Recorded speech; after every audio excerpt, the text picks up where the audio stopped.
Hi, my name is Alan Johnson, and today we're going to read The Velveteen Rabbit, or How Toys Become Real, by Marjorie Williams.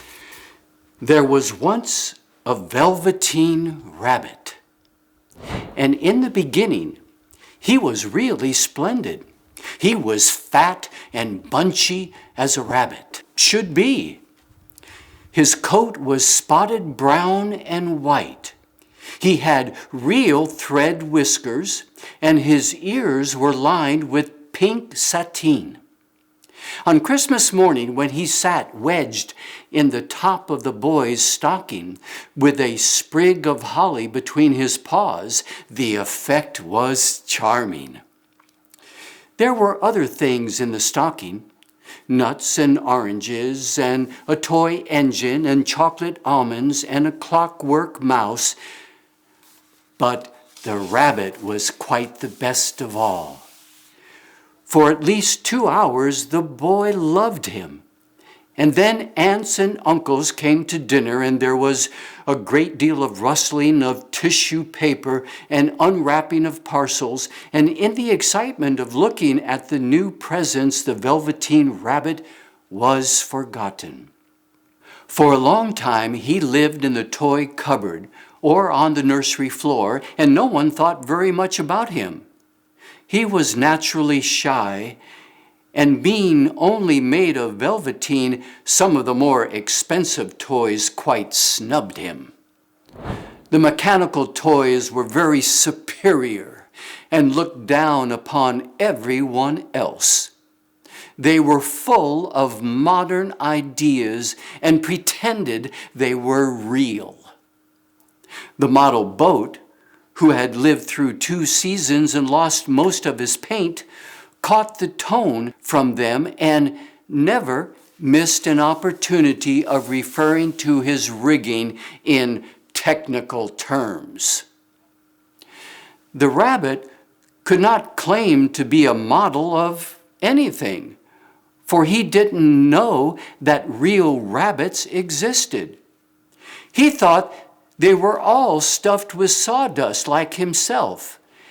And he understood that sawdust was quite out of date and should never be mentioned in modern circles.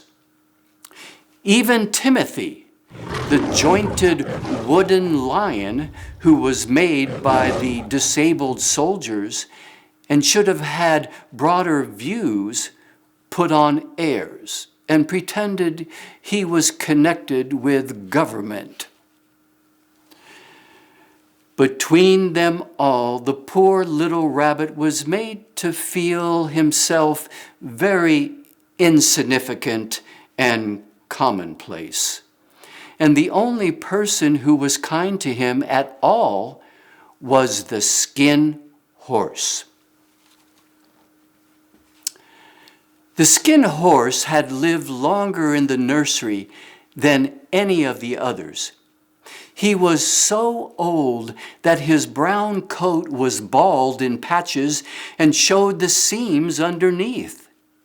And most of the hair in his tail had been pulled out to string bead necklaces.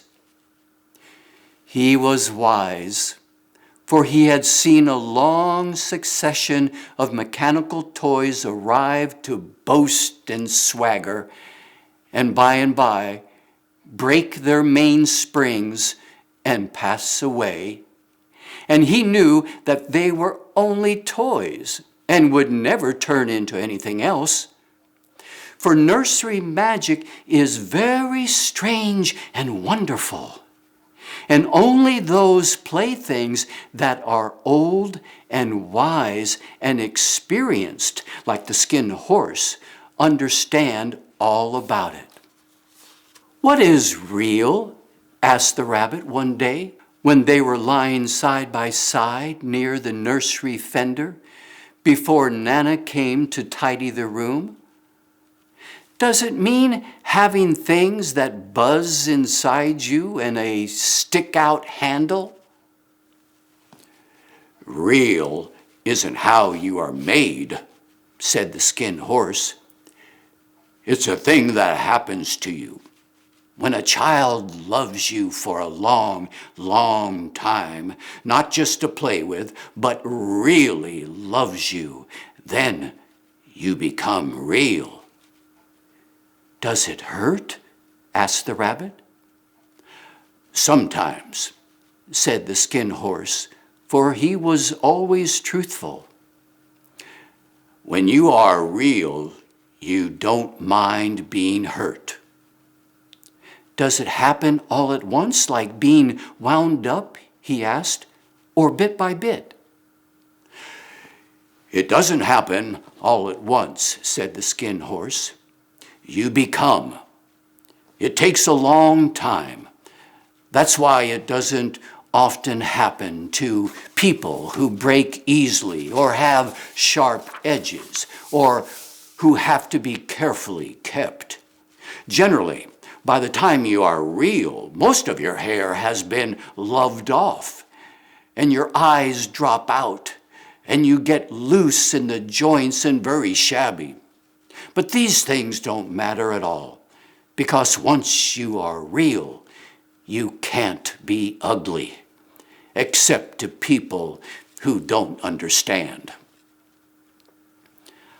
I suppose you are real, said the rabbit. And then he wished he had not said it, for he thought the skin horse might be sensitive. But the skin horse only smiled. The boy's uncle made me real, he said. That was a great many years ago. But once you are real, you can't become unreal again. It lasts for always. The rabbit sighed. He thought it would be a long time before this magic called real happened to him. He longed to become real, to know what it felt like, and yet the idea of growing shabby and losing his eyes and whiskers was rather sad. He wished that he could become it without these uncomfortable things happening to him. There was a person called Nana who ruled the nursery. Sometimes she took no notice of the playthings lying about, and sometimes, for no reason whatever, she went swooping about like a giant wind and hustled them away in cupboards. She called this tidying up. And the playthings all hated it, especially the tin ones. The rabbit didn't mind it so much, for wherever he was thrown, he came down soft. One evening, when the boy was going to bed, he couldn't find the china dog that always slept with him. Nana was in a hurry, and it was too much trouble to hunt for china dogs at bedtime, so she simply looked about her and, seeing that the toy cupboard door stood open, she made a swoop. "Here," she said, "take your old buddy. He'll do to sleep with you." And she dragged the rabbit out by one ear and put him into the boy's arms. That night, and for many nights after, the Velveteen Rabbit slept in the boy's bed. At first, he found it rather uncomfortable, for the boy hugged him very tight, and sometimes he rolled over on him, and sometimes he pushed him so far under the pillow that the rabbit could scarcely breathe. And he missed, too, those long moonlight hours in the nursery when all the house was silent, and his talks with the skin horse. But very soon he grew to like it, for the boy used to talk to him and made nice tunnels for him under the bedclothes that he said were like the burrows the real rabbits lived in. And they had splendid games together in whispers when Nana had gone away to her supper and left the nightlight burning on the mantelpiece. And when the boy dropped off to sleep, the rabbit would snuggle down close under his little warm chin and dream, with the boy's hands clasped close around him all night long. And so time went on, and the little rabbit was very happy. So happy that he never noticed how his beautiful velveteen fur was getting shabbier and shabbier, and his tail becoming unsewn, and all the pink rubbed off his nose where the boy had kissed him. Spring came, and they had long days in the garden, for wherever the boy went, the rabbit went too. He had rides in the wheelbarrow, and picnics on the grass, and lovely fairy huts built for him under the raspberry canes behind the flower border. And once, when the boy was called away suddenly to go out to tea, the rabbit was left out on the lawn until long after dusk. And Nana had to come and look for him with the candle because the boy couldn't go to sleep unless he was there. He was wet through with the dew and quite earthy from diving into the burrows the boy had made for him in the flower bed, and Nana grumbled as she rubbed him off with a corner of her apron. You must have your old bunny," she said. "Fancy all that fuss for a toy." The boy sat up in bed and stretched out his hands. "Give me my bunny," he said. "You mustn't say that. He isn't a toy. He's real." When the little rabbit heard that, he was happy, for he knew that what the skin horse had said was true at last. The nursery magic had happened to him, and he was a toy no longer. He was real. The boy himself had said it. That night, he was almost too happy to sleep, and so much love stirred in his little sawdust heart that it almost burst. And into his boot-button eyes that had long ago lost their polish, there came a look of wisdom and beauty, so that even Nana noticed it next morning when she picked him up and said, "I declare if that old bunny hasn't got quite a knowing expression." That was a wonderful summer. Near the house where they lived, there was a wood. And in the long June evenings, the boy liked to go there after tea to play. He took the Velveteen Rabbit with him. And before he wandered off to pick flowers or play at brigades among the trees, he always made the rabbit a little nest somewhere among the bracken where he would be quite cozy. For he was a kind-hearted little boy, and he liked Bunny to be comfortable. One evening, while the rabbit was lying there alone watching the ants that ran to and fro between his velvet paws in the grass, he saw two strange beings creep out of the tall bracken near him. They were rabbits, like himself, but quite furry and brand new. They must have been very well made, for their seams didn't show at all, And they changed shape in a queer way when they moved. One minute they were long and thin, and the next minute fat and bunchy, instead of always staying the same like he did. Their feet padded softly on the ground, and they crept quite close to him, twitching their noses, while the rabbit stared hard to see which side the clockwork stuck out. For he knew that people who jump generally have something to wind them up, but he couldn't see it. They were evidently a new kind of rabbit altogether.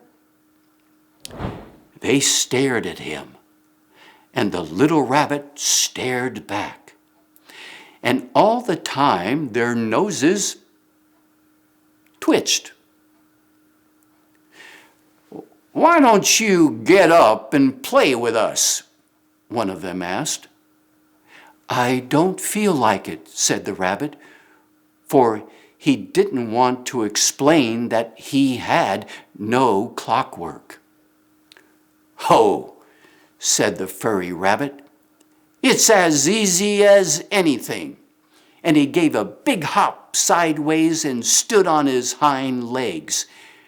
"I don't believe you can," he said.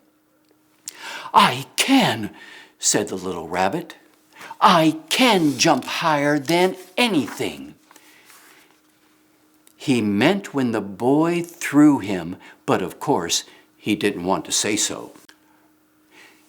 "Can you hop on your hind legs?" asked the furry rabbit. That was a dreadful question, for the Velveteen Rabbit had no hind legs at all. The back of him was made all in one piece, like a pincushion. He sat still in the bracken and hoped that the other rabbits wouldn't notice. "I don't want to," he said again. But the wild rabbits have very sharp eyes, and this one stretched out his neck and looked. "He hasn't got any hind legs," he called out. "Fancy a rabbit without any hind legs." And he began to laugh. "I have," cried the little rabbit. "I have got hind legs. I'm sitting on them." "Then stretch them out and show me like this," said the wild rabbit. And he began to whirl around and dance till the little rabbit got quite dizzy. "I don't like dancing," he said. "I'd rather sit still." But all the while he was longing to dance, for a funny new tickly feeling ran through him, and he felt he would give anything in the world to be able to jump about like these rabbits did. The strange rabbit stopped dancing and came quite close. He came so close this time that his long whiskers brushed the Velveteen Rabbit's ears. And then he wrinkled his nose suddenly and flattened his ears and jumped backwards. "He doesn't smell right," he exclaimed. "He isn't a rabbit at all. He isn't real." "I am real," said the little rabbit. "I am real. The boy said so." And he nearly began to cry. Just then, there was a sound of footsteps, and the boy ran past near them, and with a stamp of feet and a flash of white tails, the two strange rabbits disappeared. "Come back and play with me," called the little rabbit. "Oh, do come back. I know I'm real." But there was no answer. Only the little ants ran to and fro, and the bracken swayed gently where the two strangers had passed. The Velveteen Rabbit was all alone. Oh dear, he thought. Why did they run away like that? Why couldn't they stop and talk to me? For a long time he lay very still, watching the bracken and hoping that they would come back. But they never returned. And presently the sun sank lower, and the little white moths fluttered out, and the boy came and carried him home. Weeks passed, and the little rabbit grew very old and shabby. But the boy loved him just as much. He loved him so hard that he loved all his whiskers off, and the pink lining to his ears turned gray, and the brown spots faded. He even began to lose his shape, and he scarcely looked like a rabbit anymore, except to the boy. To him, he was always beautiful. And that was all the little rabbit cared about. He didn't mind how he looked to other people, because the nursery magic had made him real. And when you are real, shabbiness doesn't matter. And then, one day, the boy was ill. His face grew very flushed, and he talked in his sleep. And his little body was so hot that it burned the rabbit when he held him close. Strange people came and went in the nursery, and a light burned all night, and through it all the little Velveteen Rabbit lay there, hidden from sight under the bedclothes, and he never stirred, for he was afraid that if they found him, someone might take him away, and he knew that the boy needed him. It was a long, weary time, for the boy was too ill to play, and the little rabbit found it rather dull, with nothing to do all day long. But he snuggled down patiently and looked forward to the time when the boy should be well again.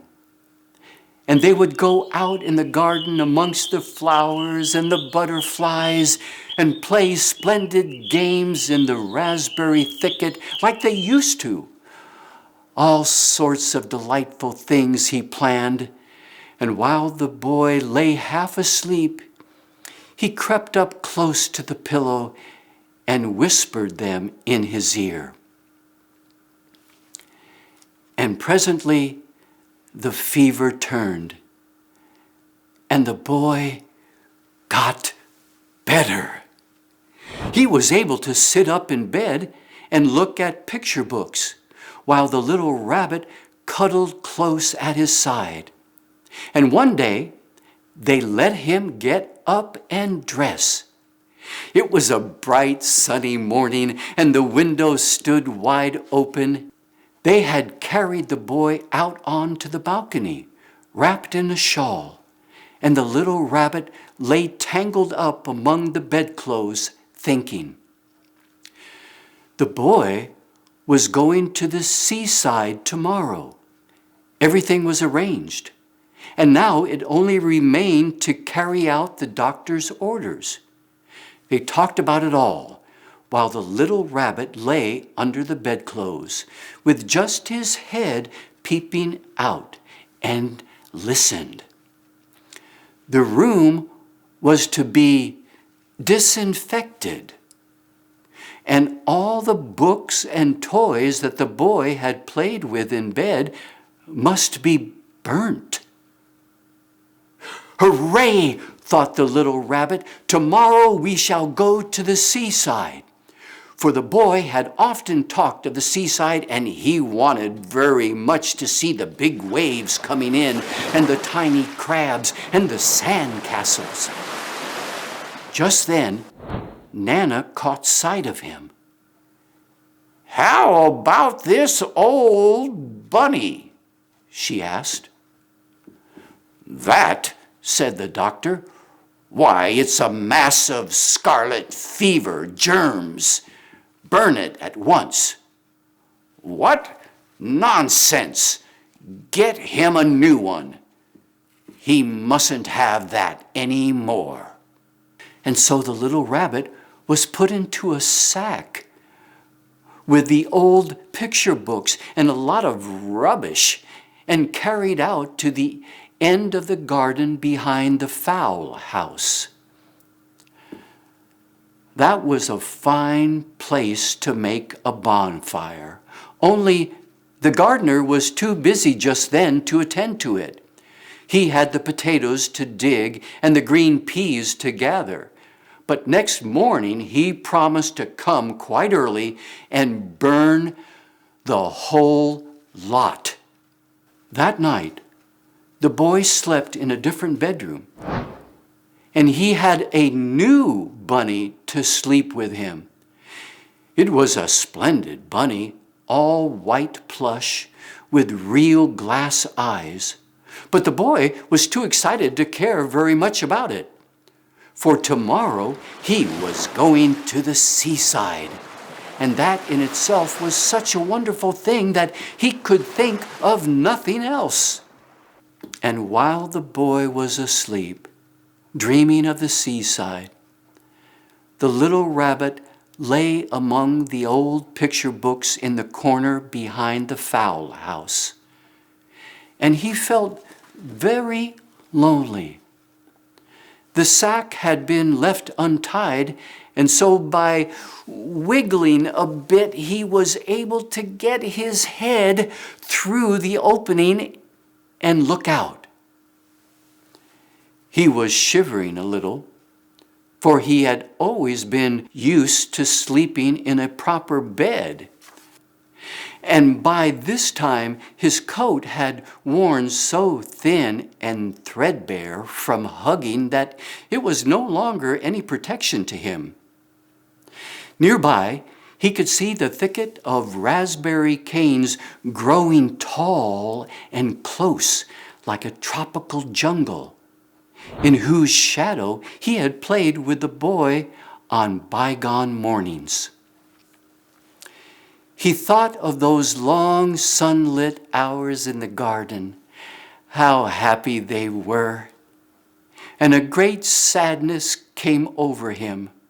He seemed to see them all pass before him, each more beautiful than the other. The fairy huts in the flower bed, the quiet evenings in the wood when he lay in the bracken and the little ants ran over his paws, the wonderful day when he first knew that he was real. He thought of the skin horse, so wise and gentle, and all that he had told him.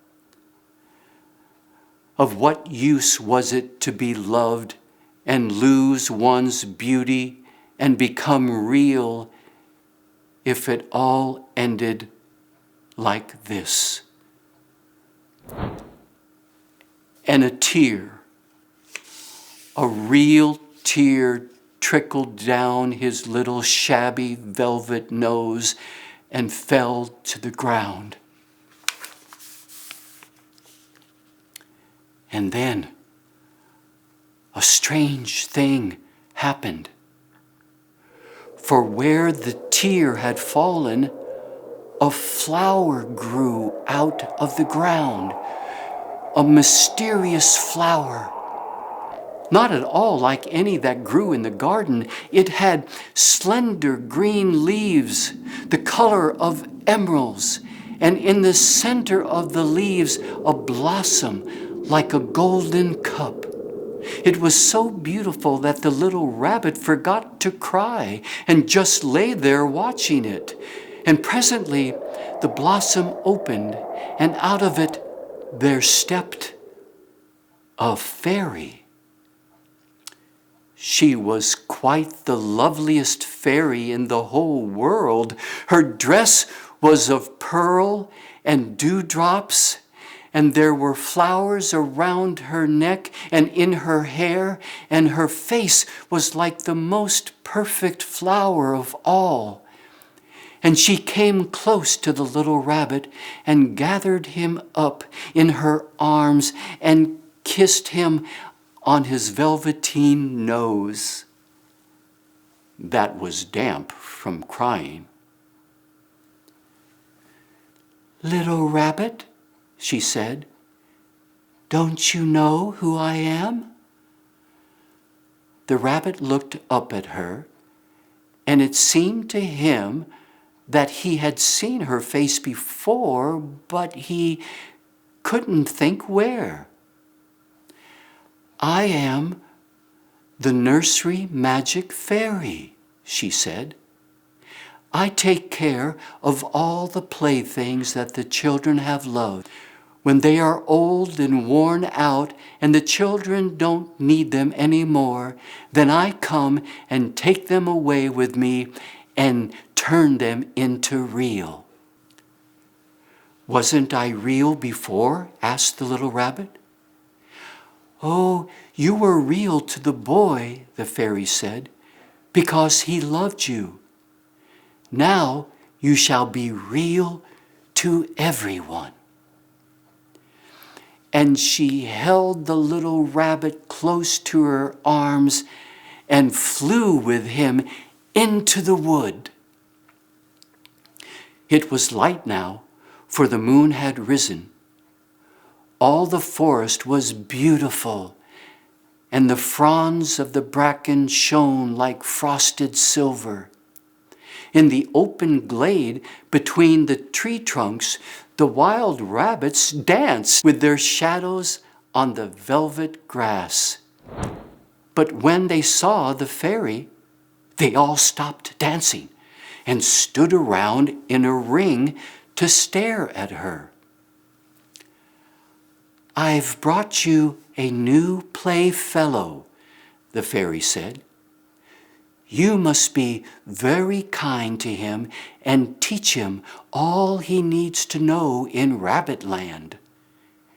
For he is going to live with you forever and ever." And she kissed the little rabbit again and put him down on the grass.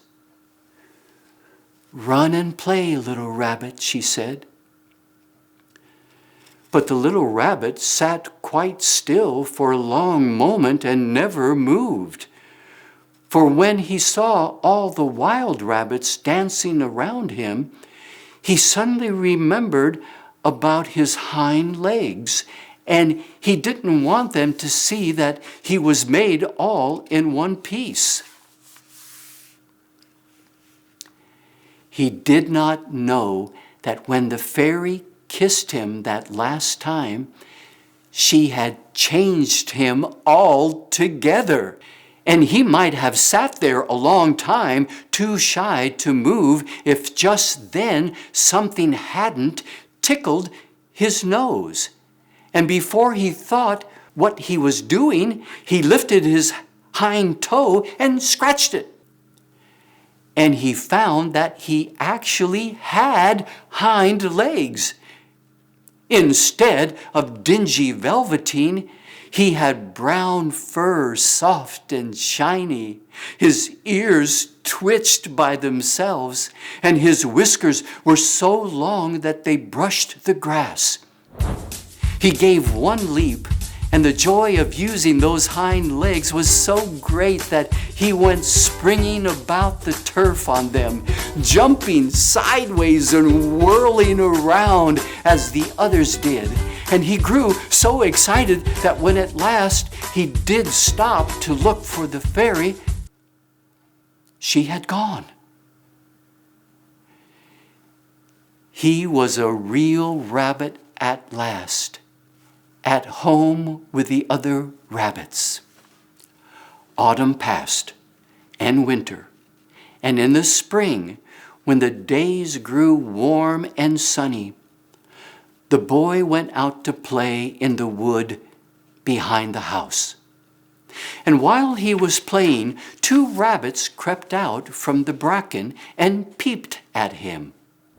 One of them was brown all over, but the other had strange markings under his fur, as though long ago he had been spotted, and the spots still showed through.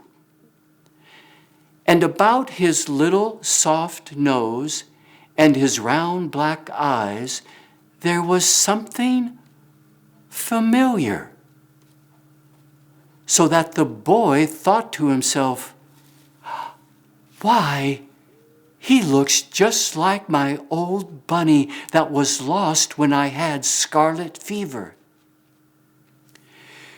But he never knew that it really was his own bunny, come back to look at the child who had first helped him to be real.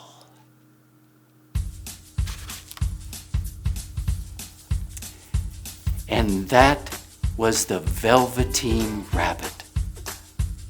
I hope you liked it. I sure did. Bye for now.